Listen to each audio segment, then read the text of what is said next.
Sejam bem-vindos ao último episódio do Beleza Negócios. Já estou um pouco nostálgica, confesso, né? E para fechar com chave de ouro, gente, essa temporada, essa edição do Beleza Negócios, eu trouxe meu sócio e noivo, Lucas Matos. Seja bem-vindo. Obrigado pelo convite. Não sei se eu te chamo de amor, mas vocês vão ver que eu vou levar a entrevista de forma muito natural.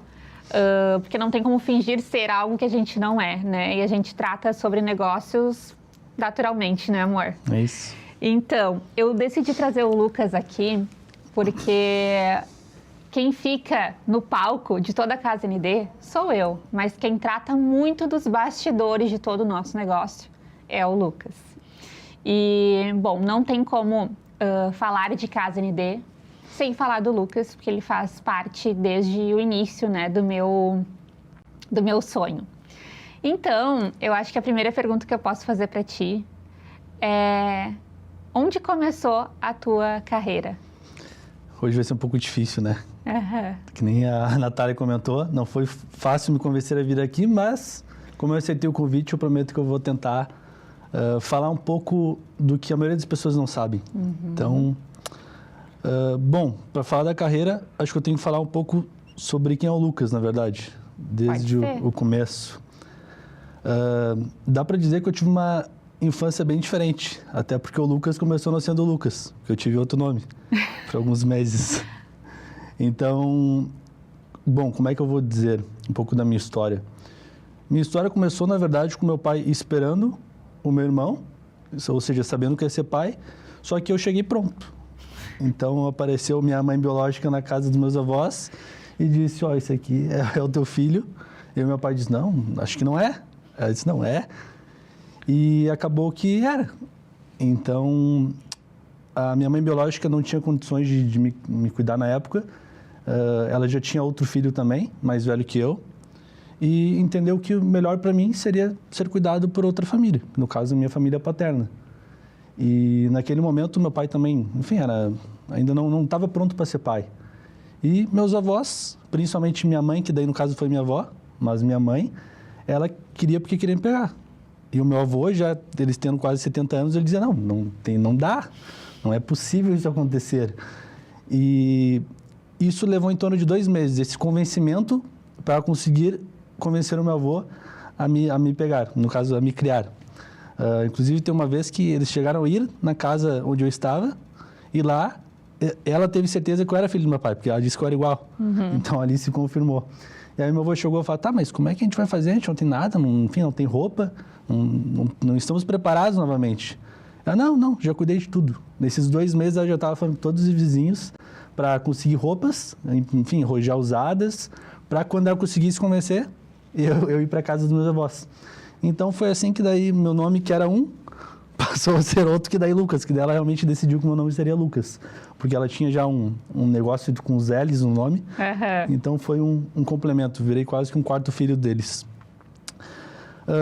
Eu vou dizer que eu tive uma infância assim, não vou dizer que foi difícil, eu não considero minha infância difícil, eu tive vários obstáculos aí que uma família mais comum não teria. Entende? Mas com certeza a questão financeira me pegou muito quando era criança. Eu entendi muito cedo o que era o valor do dinheiro e o problema que ele poderia trazer para uma criação. E o problema, quando eu digo, é a falta dele. Sabe, eu nunca cheguei a passar fome, mas não passei fome porque quando faltava dinheiro, meu avô dava um jeito de conseguir. Seja com família, amigos, pedindo emprestado a juros. Essa foi a minha infância. E por mais que eu tenha tido muita dificuldade financeira, eu ainda considero que eu tive tudo que uma criança poderia ter. Então, por mais que eu tenha passado por várias situações, eu sinto que eu tive tudo que poderia me dar. Então, foi mais por esse caminho. Continua, amor. Eu fui criado em Cachoeirinha, então pelos meus avós. Outra coisa engraçada e diferente no meu núcleo familiar é que eu fui criado pelos meus avós, só que o meu pai morava conosco. Então, eu chamava o meu pai de pai, porque ele estava ali, só considerava os meus avós como pai e mãe. Então, minha mãe, que era minha avó, eu chamava de mãe. O meu avô, eu chamava de avô, só que eu considerava ele meu pai. E o meu pai chamava de pai e estava ali. É uma família, até vou interromper, porque é importante a gente falar sobre esse assunto. Uma família que tem... É uma família muito unida, mas que tem papéis muito invertidos, né? Tu sente que isso te prejudicou em algum momento na tua vida? Eu acho que poderia ter prejudicado, mas não só por esse núcleo familiar, mas também pessoas que eu tinha no meu entorno me ajudaram com que se eu tive um prejuízo com isso foi muito pequeno. Que daí vem o papel da minha Dinda, dos meus dindos, que daí depois a gente pode falar sobre isso também. Mas eu acho que a minha mãe, no caso minha avó, fez todo o papel de uma mãe, sabe? Me deu todo o amor do mundo. Eu tive um cuidado, assim, fora da curva. Talvez até mais que algumas crianças, porque como ela já era, enfim, do lar, ela ficava o tempo todo comigo. Então eu tive um cuidado a mais, digamos assim. E o meu pai, o papel para ele ser pai é diferente do que eu vejo hoje em dia. Por exemplo, meu pai, ele entendia muito mais que precisava trabalhar e ajudar com questão de alimento, estudo, mais nesse sentido. O meu avô entendia tudo isso, só que o meu avô entendia a necessidade de estar próximo também. Só que em nenhum momento eu posso hoje falar alguma coisa do meu pai, porque eu sei que era acordar às 4 da manhã para ir trabalhar. Entende? Então, ele, no entendimento dele, ele se esforçou e fez o máximo também. Só que, realmente, no dia a dia, o meu avô foi meu pai. Então, foi as coisas que eu fui aprendendo. Quando foi o teu início, assim, no trabalho, né? Em relação a toda a tua estrutura familiar, desde o início, acho que foi muito importante tu falar sobre isso, porque ninguém imagina de onde tu vem, né? A gente sempre imagina que é do óbvio, o pai e a mãe criaram, enfim, tem um irmão. A gente cria uma ótica diferente do que é a realidade. É importante tu falar sobre isso. Mas, depois de toda essa vivência na infância, na adolescência, tu perdeu tua mãe, a avó, muito cedo. Acho que tu pode falar sobre isso e como isso influenciou a ser o cara que tu é hoje. Sim. Bom, a gente morava em Cachoeirinha, fui criado lá. Porém, quando eu tive um familiar, que foi meu tio na época, que ele tem um problema de saúde, e para ajudar ele, meus avós decidiram se mudar. E o meu tio morava na casa que era do meu pai, até engraçado, mas ele morava de aluguel na época. Então, viemos nós, eu, meus avós e meu pai, a morar em Gravataí. E foi muito curto o período, acho que em 2 anos a gente morando em Gravataí, que daí aconteceu que a minha mãe teve um AVC e veio a falecer. E nessa época eu tinha 12 anos. Entende? E por mais que eu tenha dito que eu tive uma infância com muita situação financeira, que não é o ideal, eu digo que eu era muito mimado. E muito mimado mesmo pelos meus avós. E naquele momento ali foi onde eu tive uma virada de chave, que eu entendi o que era a vida. E isso é engraçado, porque por mais que eu tive uma virada de chave ali, eu sempre tive uma percepção diferente de outras crianças. Por exemplo, eu sempre tive uma percepção que eu poderia perder meus avós e eu não saberia o que ia acontecer comigo. Então, eu mesmo sendo criança, eu já entendia que eu poderia ficar sozinho, digamos assim. Mas quando aquilo aconteceu realmente, basicamente ali ficou eu e meu avô contra o mundo, assim. Entende? Então, eu era a pessoa mais próxima dele, ele era a pessoa mais próxima a mim, e acho que eu tive um amadurecimento muito precoce, assim, fui forçado a amadurecer muito rápido. E quando isso acontece, e eu entendo que, tem que ajudar meu avô. Então, ali dos meus 12 anos em diante, se eu já tinha mais essa questão financeira de ser apegado a crescer na vida, a ter bens materiais, que isso me ajudou e me atrapalhou muito na minha vida, até hoje. Mas, quando isso acontece, eu começo a ficar mais ainda focado em buscar conhecimento, em seja estudar, seja buscar algum curso. Eu queria crescer na vida, para cuidar da minha família, cuidar do meu avô especificamente. Perfeito. E aí, em 2014?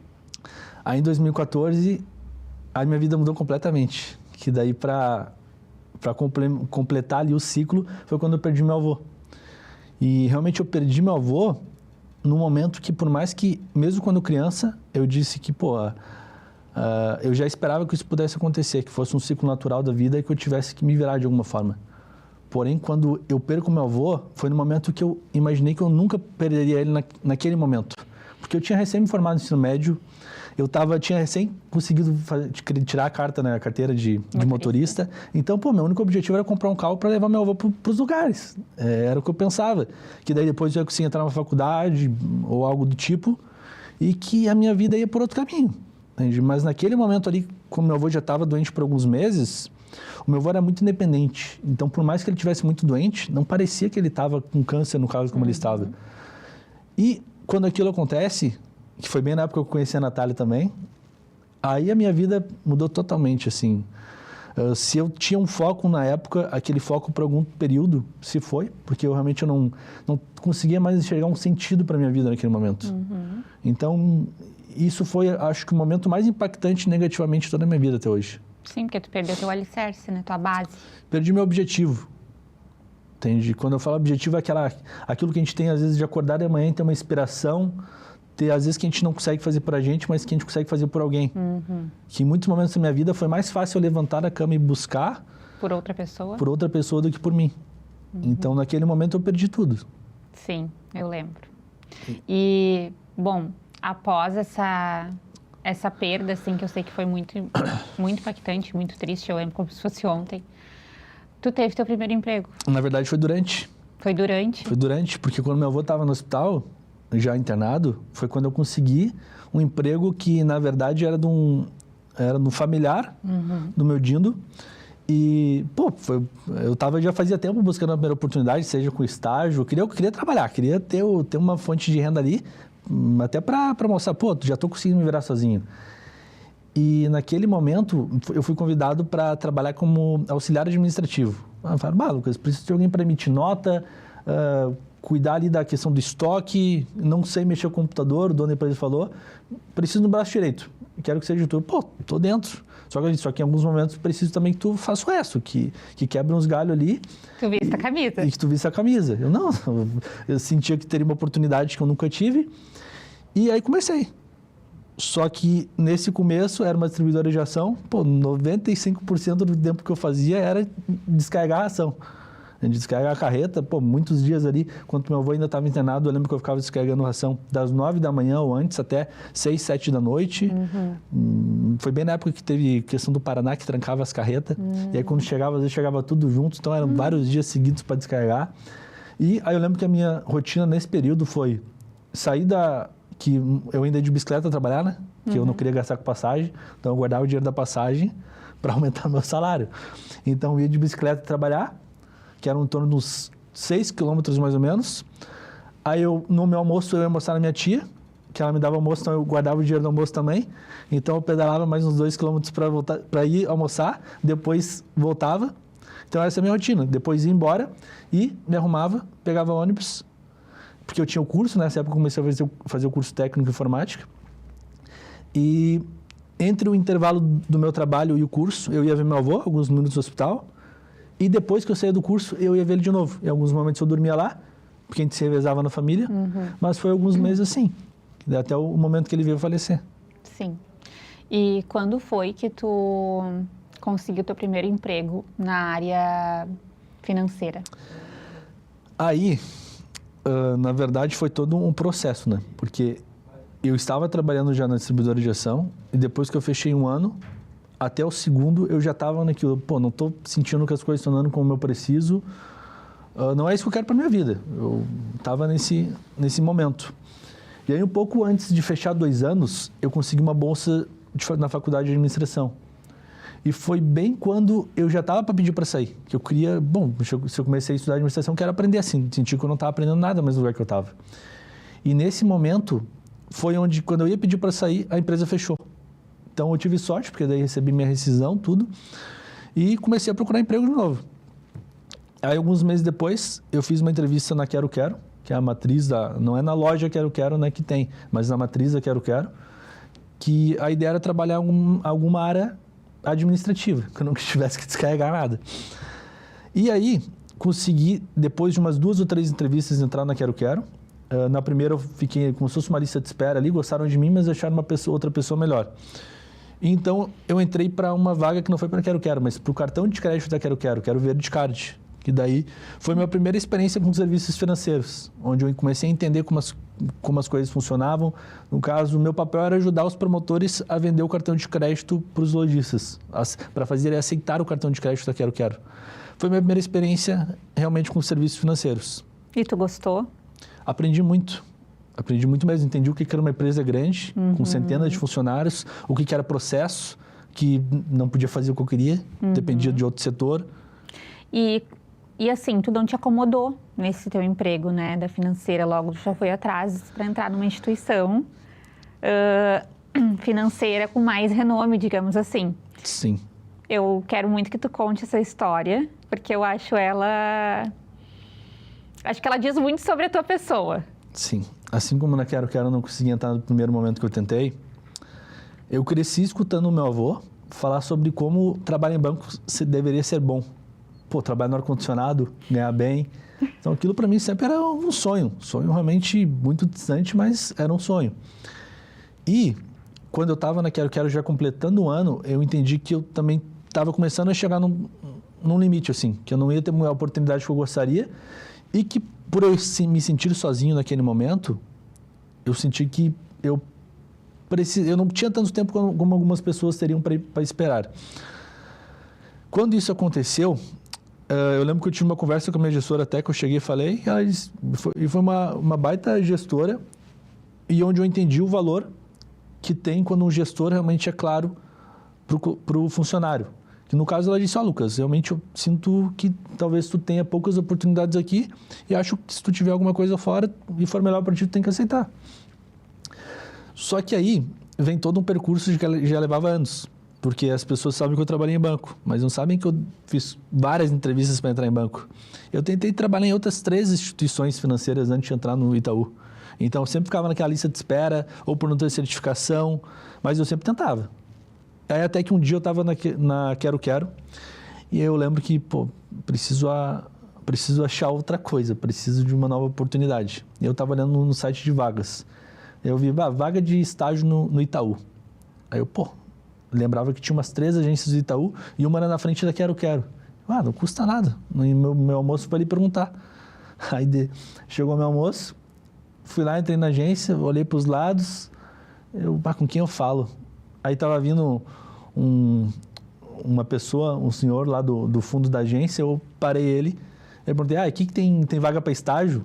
Ele, como é que tu sabe? Não, vi no site. Ele, é assim, tem teu currículo aí? Eu, não tem, mas eu imprimo e já trago. Aí fui lá, imprimi, trouxe de novo o currículo, e aí já me fizeram a entrevista no mesmo dia, e, deu umas 2 semanas depois eu já estava bem, já estava achando, não rolou de novo, não consegui. Aí foi no dia do aniversário do meu Dino ainda, eu lembro que eu estava indo pro carro, e aí eu tinha deixado estacionado bem perto da agência. Aí quando eu olho para a agência, o pessoal está saindo da agência. Vou lá perguntar, né? Para tirar isso, essa esperança que ainda existe. Aí eu lembro que eu cheguei, abordei, e já acharam alguém para a vaga. Aí onde ele falou, não, fica tranquilo que vou entrar em contato contigo. E aí foi onde eu recebi minha oportunidade de estágio no Itaú. Onde eu decidi largar um efetivo para aceitar uma vaga de estágio no banco privado. E não te deu medo por sair de um efetivo para estagiar? Vou te dizer que não me deu medo porque eu tinha muita certeza que eu ia fazer dar certo. Sabe, o meu medo maior era de continuar... ter oportunidade. De continuar travado no lugar que eu estava infeliz, ao invés de procurar algo melhor. Tu ficou muitos anos no banco, né, Lucas? E o que tu mais aprendeu, assim, no mercado financeiro para a vida? Para a vida, eu vou dizer que é a questão de o mercado financeiro, ele é algo muito agressivo, para se falar assim. Então, eu entendi o poder da venda, realmente, de como conseguir vender, como persuadir um cliente, só que isso seria eu falando na parte técnica. Agora, se fosse falar para mim, pensando em mim e no negócio hoje que a gente tem, é o poder que o dinheiro tem e como tu conseguir chegar no dinheiro te traz possibilidades, sabe? Te destrava limitações que 99% das pessoas têm. É entender que também, às vezes, tu pegar dinheiro não é ruim, sendo quando tu sabe o que fazer com ele, quando é para te entregar mais dinheiro no final. Para investir. Exato. Então, hoje, quando tu vem de uma família humilde e tu não tem, enfim, algum investidor, tu fica muito limitado no teu negócio. Tu levaria, às vezes, 10, 15 anos para se fazer o que uma pessoa com conhecimento que eu tenho consegue fazer em 2 anos. Então, isso me ajudou muito com o mercado financeiro. Eu acho que, para resumir assim, tudo que tu falou e deixar mais claro, eu acho que as informações que tu tem hoje né? E a experiência e bagagem que tu adquiriu, hoje tu consegue ver o que vale e o que não vale a pena de investimento, de como pegar um empréstimo, de como quitar esse empréstimo e todos os macetes para isso, enfim, que muitas vezes um vendedor não te passa. Acho que é isso. Mais do que isso, é entender como se faz para conseguir um empréstimo. E um empréstimo com taxas menores. O que é interessante ou não interessante, como tu falou, mas a maioria das pessoas, principalmente vou dizer o teu nicho, porque é a área da beleza, mas a falta de instrução das pessoas entenderem o quanto é importante, às vezes, fazer uma declaração de imposto de renda, mesmo que tu tenha um custo por isso, mas esse custo te gera oportunidades futuras, quando tu precisa do investimento para aumentar teu negócio e cada vez ampliar mais, é esse entendimento que muda o jogo. Eu acho que essa é uma das maiores dúvidas até de empresas que são do mesmo nicho que a Casa ND, né? Como que eles estão sempre investindo, como que eles estão sempre fazendo o dinheiro girar? E eu acho que isso vem da administração desse dinheiro, né? É da administração e, novamente, de entender que vem também da gente não ter medo, né? Que se a gente tivesse medo, a gente não teria feito nada do que a gente fez. Sim, tem que ter coragem. Mas a coragem vai até um ponto. E aí vem a instrução, de que não adianta, às vezes tu ficar olhando curso na internet, de uns falam que tu não pode gastar nada, que, enfim, só para investir, e outros falam que às vezes pegar dinheiro é ruim, quando nem sempre é. Cada negócio tem sua peculiaridade. E quando tu faz com planejamento e entendimento do que tu está fazendo, aí as portas se abrem. Entende? Aí teu negócio começa a expandir de verdade. Senão tu fica limitado. Tu fica limitado mês após mês, ter que guardar um dinheiro. Às vezes aparecem coisas que tu não espera, aquele dinheiro que tu guardou, simplesmente tu tem que arcar com, às vezes, uma situação de saúde. Custo, Às vezes, eu lembro que na clínica a gente teve uma situação que o teto caiu num temporal. E aí havia importância porque a gente tinha seguro. Então, são vários cuidados e também entendimento do que se fazer para conseguir um resultado melhor. E por que tu acha que algumas pessoas trabalham tanto assim na nossa área e não crescem? Ficam estagnadas assim? Para começar, porque a maioria que eu vejo não entende que tem que separar as coisas, né? Simplesmente o dinheiro que está entrando é o dinheiro que está sendo gasto e ponto. Não entende que, esse aqui é o dinheiro que eu preciso. Se eu ganho 10, eu preciso viver com 3 e tenho que respeitar aqueles 3. E os outros 7, aí sim eu penso na minha empresa. Seja pagamento do custo que eu já tenho, ou seja uma grande parte que é o ideal, reinvestimento na empresa. Sim. Só que daí tu tem que estar disposto também a entender que as coisas têm seu momento, né? Não adianta tu simplesmente pensar no agora. E tu acha que uma empresa que, por exemplo, está há mais de 10 anos no mercado, tá? Uma empresa da área da beleza, porque é a área que a gente domina mais, né? Uma empresa que já está 10 anos no mercado, há muito tempo não traz uma novidade, há muito tempo tem o mesmo faturamento. Tu acha que essa empresa tem chance de dar uma virada de chave ainda? Virada de chave, tu diz de melhorar faturamento, de entrar em destaque de novo para o mercado? Eu acho que é muito mais fácil porque uma empresa que já teve o nome é quase que tocar lenha ali na fogueira, vai reacender. Acho que é muito mais difícil alguém que está... a própria Casa ND, a gente entrou no nicho agora que teve que conquistar seu público, então a gente está tendo que fazer um nome. Mas quando tu já tem um nome, acho que esse problema que tu trouxe é muito mais por se acomodar. Qualquer empresa chega no ponto que tu começa a se acomodar, a conta vem. Ou tu dá espaço para novos concorrentes no mercado, ou o próprio cliente. O cliente busca coisas novas, entende? Então, novamente o que eu falei anteriormente, a questão de reinvestimento. E o que tu enxergou em mim que talvez nem eu enxergasse? Primeira coisa é talento. Talento e brilho no olho. Sabe, quando eu falo brilho no olho...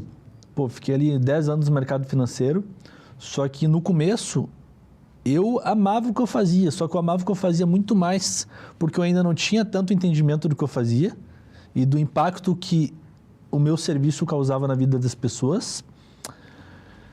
E depois, quando eu fui entendendo que eu já não precisava tanto daquele emprego que eu tinha, no caso que se eu saísse eu poderia achar outras oportunidades iguais ou até melhor. Então esse brilho no olho foi se perdendo. Só que eu não gostava do que eu fazia. Agora, contigo, o serviço que tu faz, no caso que é fazer bem para uma pessoa, pô, isso é fantástico, sabe? Eu acho que eu acordaria todos os dias assim, ó, e viveria muito melhor se eu soubesse que o meu trabalho é para fazer as pessoas se sentirem melhor. Uhum. E aí, obviamente, se eu tivesse achado que tu não fazia bem o que tu fazia, a gente não estava aqui, mas... Não, com certeza. Mas em que momento tu decidiu investir no meu sonho e tu viu que valia a pena? Primeiro porque tu já tinha um nome, ou seja, na nossa cidade tu já era conhecida, e tu não ficou conhecida do dia para a noite, foi muito trabalho ali. Então, junta isso com o amor que tu tinha pela profissão, que tu tem pela profissão, e aí vem o potencial que eu enxerguei, que é, pô, se ela errando já está indo bem assim, imagina se tivesse alguém ali, vamos dizer assim, impulsionando, certo? Foi meu papel contigo. Meu papel foi tentar trazer um pouco do conhecimento que eu tenho para te entender as possibilidades que tu tem de crescer. Perfeito. Porque quando eu comecei, bom, eu nunca contei minha história aqui, né? Mas eu vou só dar uma pincelada bem breve, prometo não falar muito. Mas eu comecei me maquiando por hobby, gravando vídeo. Meu sonho era ser maquiadora. E comecei dentro do meu quarto, na casa da minha mãe. Foi tudo muito simples, muito mais intuitivo do que estratégico, né? Era só um amor, uma paixão que eu tinha pela maquiagem.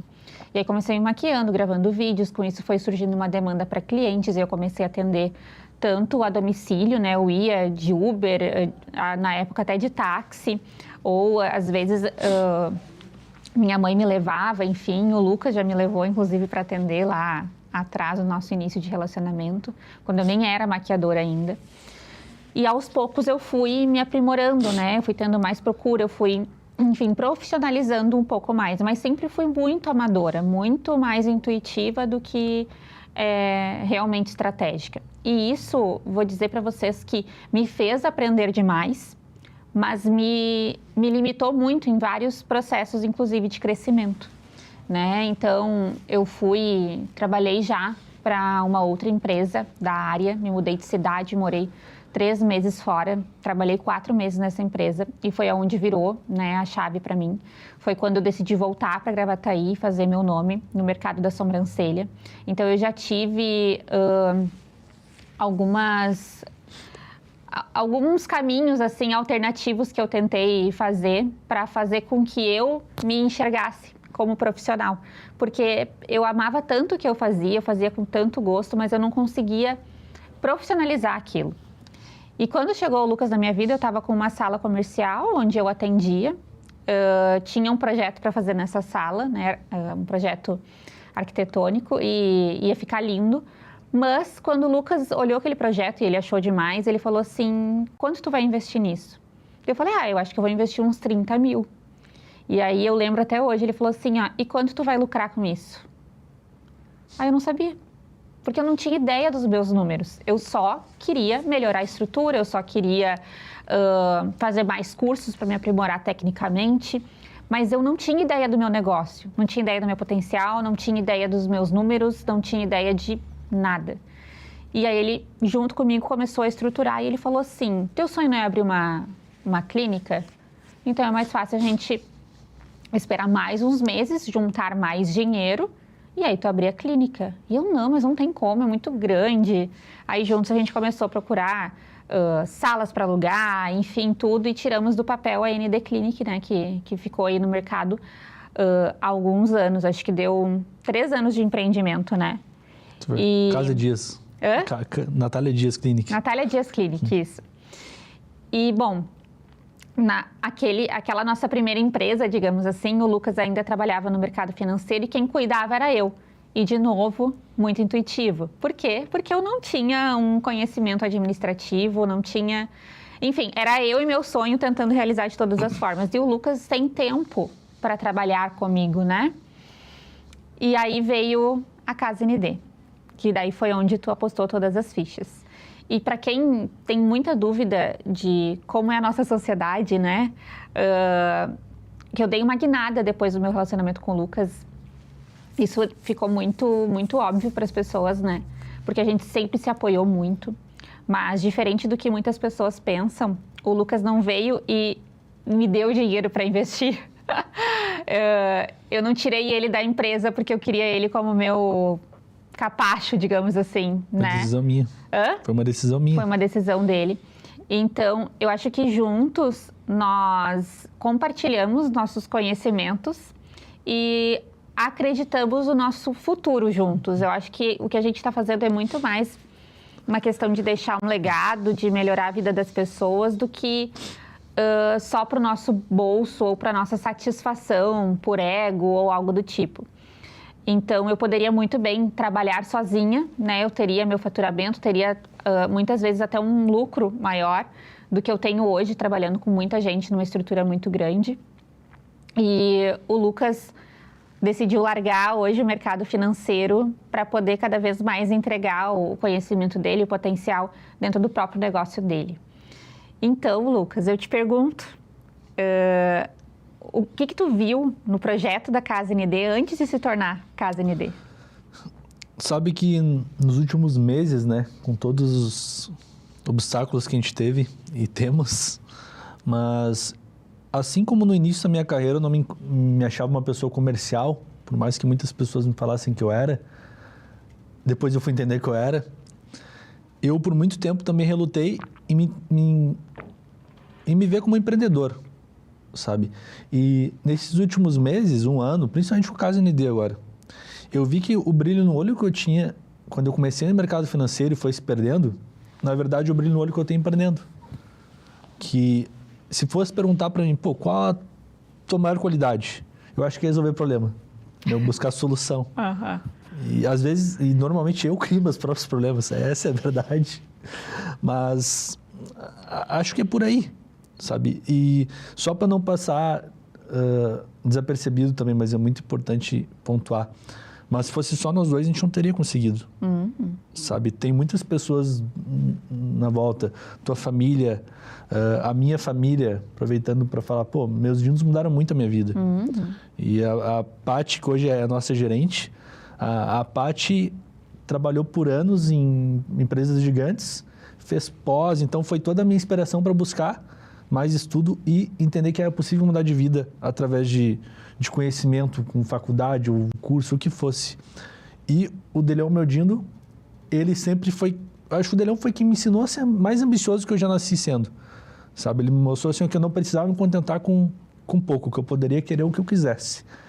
E, da minha parte, também eu trago... Poderia falar também do meu pai, mas trago meu irmão, que, pô, meu irmão...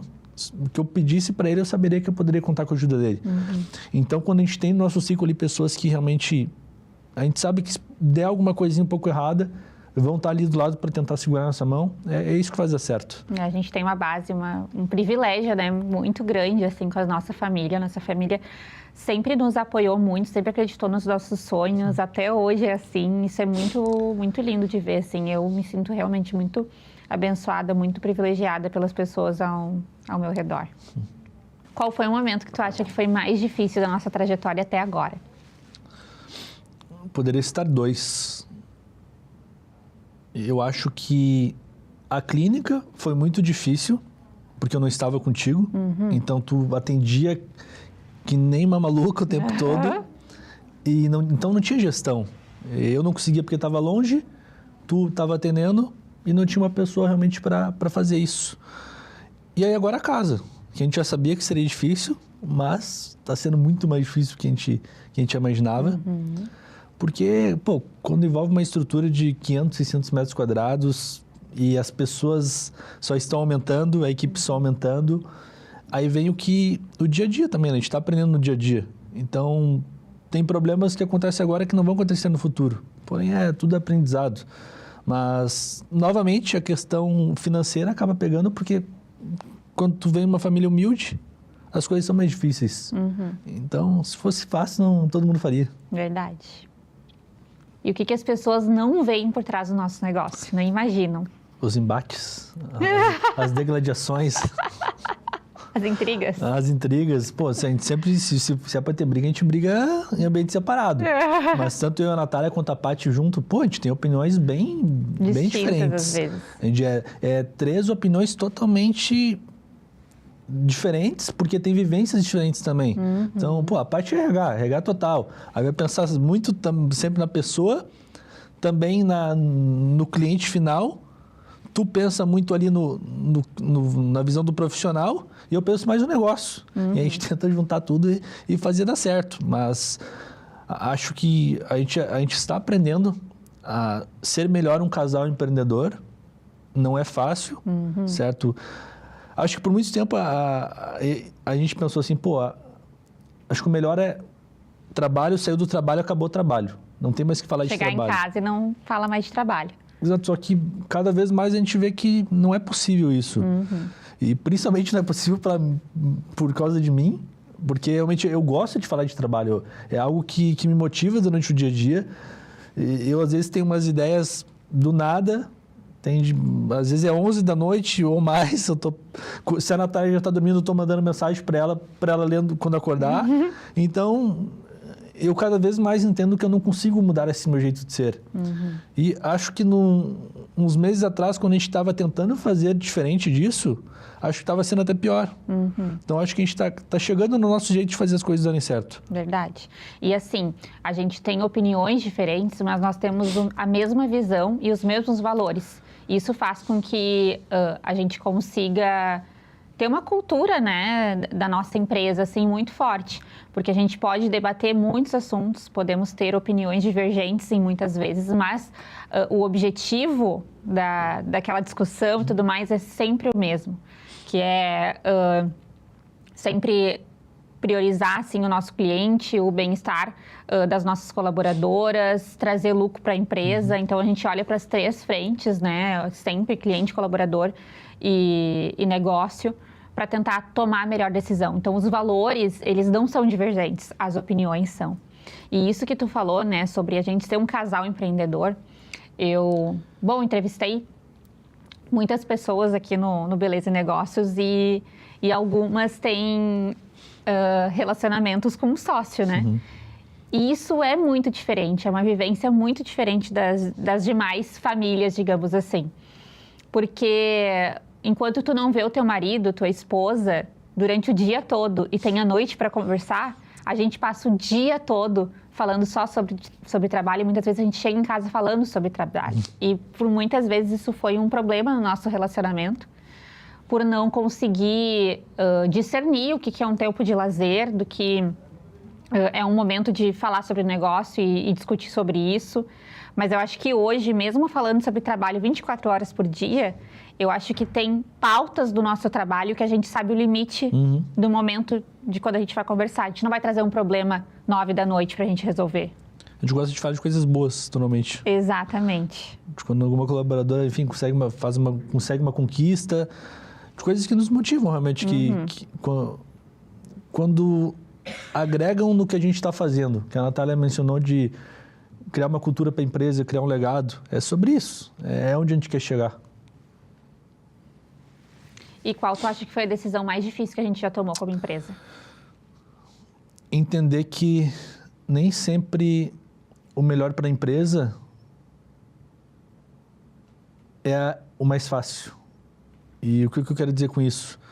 Principalmente pela nossa vivência, enfim, de outros lugares que a gente passou por coisas que a gente não gostaria, profissionalmente, eu quero dizer, mas muitas vezes a gente vê um potencial em determinada pessoa e a gente acredita tanto nesse potencial que é muito mais que a pessoa. Que eu lembro que em algum momento da minha vida eu perguntava para as pessoas, o quanto tu gosta de dinheiro? E daí depois eu acabei mudando essa frase para o quanto tu está disposta a buscar dinheiro. Que para isso é necessário estar disposto a evoluir, a querer mais, a entender que o crescimento não vem só com coisas boas, mas que vem com processos, que vem com entender que às vezes é necessário fazer do jeito que não gosta, às vezes mudar o jeito que estava acostumado, mas para ter crescimento. E nós tínhamos muito medo de rotatividade no início da Casa ND. Primeiro porque o que os outros vão pensar, que é feio já estar iniciando negócio e mudar as pessoas. Só que para a empresa é muito prejudicial o tempo que a gente fica investindo às vezes em uma pessoa que não quer tanto quanto a gente. Então, quando a gente começou a entender que a gente já estava formando uma cultura e, para isso, a gente não poderia perder tanto tempo com pessoas que não estavam no mesmo ritmo ou com o mesmo objetivo que a gente, as coisas mudaram completamente. Verdade. Agora, nós passamos praticamente os 6 primeiros meses da casa tentando fazer de tudo pelas pessoas e esse de tudo nem sempre era o melhor para a empresa e para elas, porque nem sempre o que um funcionário, um colaborador quer é realmente o melhor para ele. Às vezes ele simplesmente está acostumado com aquilo. Perfeito. E eu acho assim, se fosse definir esses primeiros 6 meses de Casa ND, foi perda de tempo e dinheiro, porque a gente investiu em pessoas que não estavam no nosso ritmo. E essas pessoas, a gente tinha muito medo de perdê-las por conta da rotatividade. Né? Pior do que isso, pessoas que não estão felizes acabam tirando a felicidade das outras pessoas no ambiente de trabalho. Então, a gente estava tentando recuperar pessoas que não estavam afim e acaba que as que estavam do lado e estavam tentando fazer estavam sendo impactadas. Verdade. Então, a gente teve alguns desligamentos dentro da nossa empresa que foram essenciais para o nosso crescimento, né? Foi, assim, muito importante. E era um medo que eu tinha, assim, eu não queria desapegar daquelas pessoas. Foi muito difícil. Mas hoje é muito mais fácil. Quando a gente contrata uma pessoa, a gente sabe... antes da contratação, normalmente a gente já, 90% a gente entende se já está com o perfil da casa ou não. Porque o perfil é aquele, por mais que sejam pessoas autônomas no nosso negócio, nós não temos como obrigar ninguém a fazer determinado serviço. Porém, tem que estar no mesmo ritmo. Nossa empresa tem regras. Exato. Isso. E eu acho que nós que somos autônomos e que nós temos uma empresa onde o principal regime é um regime autônomo, a gente fica muito, isso eu não posso exigir, isso eu não posso cobrar, isso eu não posso... E realmente, gente, os nossos profissionais, eles não são CLT, né? Mas dentro do nosso ambiente de trabalho, nós temos regras e ninguém é obrigado a cumprir. Porém, quem não cumprir não está... se encaixando com a nossa cultura, com a nossa empresa. Então, de repente, é melhor essa pessoa empreender sozinha ou em um outro espaço que não tem as regras que a Casa ND tem. Né? A gente precisa tratar a Casa ND como uma empresa, como se fossem profissionais que tivessem o mesmo objetivo. E para ter o mesmo objetivo, precisa, sim, ter um padrão. E no nosso negócio é muito complicado isso, porque, por mais que seja clínica, também tem uma parte de spa e salão. O salão é algo que as pessoas prezam muito pela liberdade, mas querem um crescimento. E, junto com isso, vem a questão de que normalmente estão acostumadas a trabalhar em ambientes que não são favoráveis para um crescimento. E muitas nos procuram, dizem assim, quero crescer, quero mudar. Porque onde eu estou é uma bagunça. Exatamente, só que nem sempre estão dispostos a trabalhar no ambiente organizado, a realmente buscar um crescimento. A ter processos. Então, isso assusta. Então, nem sempre o que tu busca realmente é o que tu quer. Se tu visse hoje uma empreendedora que está iniciando na área, assim, que tem potencial, que conselho tu daria para ela? Buscar conhecimento, não só técnico, mas também de negócio, finanças pessoais, imprescindível, ou mais do que isso, tá? Eu acho que mais importante do que tu tentar saber tudo, porque tu não vai conseguir, é tu buscar profissionais que consigam te entregar isso. Por exemplo, se buscar os nossos terceirizados, digamos assim, hoje da Casa ND, a gente tem uma empresa jurídica que a gente tem, no caso, é contratada da gente, a gente tem uma empresa de contabilidade, marketing. Então, deve ter umas 8 terceirizadas conosco, vou dizer. A gente não ia conseguir fazer cada função dessas com excelência. Aí tem que também estar disposto a entender que, às vezes, um custo pode se tornar um investimento futuro. Perfeito. Só que, lembrando disso, eu lembro quando eu comecei a ajudar a Natália com as questões de empreender e finanças, a Natália estava com o CPF cancelado. Por quê? Porque sem dar um belo corte. Porque ela não sabia que precisava pagar imposto de renda. Não sabia o que era declarar imposto de renda. E ali eu entendi que a Natália é empreendedora, principalmente do ramo da beleza. que está preocupada no dia a dia em atender, em cada vez mais se aperfeiçoar sua técnica para ganhar dinheiro, só que não entende que o restante também... Não entende da burocracia do negócio. E o quanto isso pode ajudar. Sim. E por que talento não constrói empresa? Porque normalmente não tem processo. Só talento não dá, né? Quantas pessoas tu conhece que são mais talentosas que tu? Algumas. Que é a Natália Beauty. Eu lembro da palestra mesmo que ela falou. Tem muitas pessoas que fazem melhor que ela. E aí não é só questão de processo, é questão de saber se vender, de estar preparada para se vender. Então é um conjunto de coisas. Talento não constrói empresa. Até porque se não tiver esforço também, o talento não é nada. Então tu acha que falta hoje, Lucas, uma falta de orientação para profissionais no nosso nicho? Não é só no nicho de vocês. Eu digo nicho de vocês porque realmente é o que eu estou incluído agora. Mas isso começa de qualquer pessoa que não tem ali na escola deveria ter questão de finanças, deveria ter um entendimento melhor do dinheiro, que as pessoas sabem a influência que faz quando tu paga um juro muito alto, enquanto tu pega um dinheiro emprestado. Mas o retorno que pode trazer isso também. Então, isso é do brasileiro. Tanto é que, hoje, se for ver a quantidade de brasileiro que é inadimplente, que normalmente quem é inadimplente é assim, porque comprou um celular. Vou aproveitar meu CPF que liberou ali para comprar um iPhone e não vou pagar. Sei que daqui a um ano vai sair de graça esse iPhone. E as pessoas não entendem que isso tem um preço também. Se uma pessoa buscar por nós, para darmos uma mentoria... O que essa pessoa pode esperar da gente? Ela fala nesse assunto, mas é que esse assunto para mim é muito delicado. Porque eu vejo tantas pessoas vendendo curso, pessoas que eu sei que não têm a capacidade para dar um curso realmente, para entregar o que estão prometendo. Às vezes tem pessoas que fazem um serviço totalmente diferente, dizendo que vão ensinar para pessoas sobre marketing ou sobre finanças. Não tem bagagem, não tem conhecimento para aquilo. Só vai replicar o que viu num vídeo de meia hora no YouTube, pega o ChatGPT e vai tentar incluir para a pessoa. Eu acho que quando a gente está prometendo que vai mentorar uma pessoa, que vai realmente agregar com algo na vida dela, isso é uma responsabilidade imensa.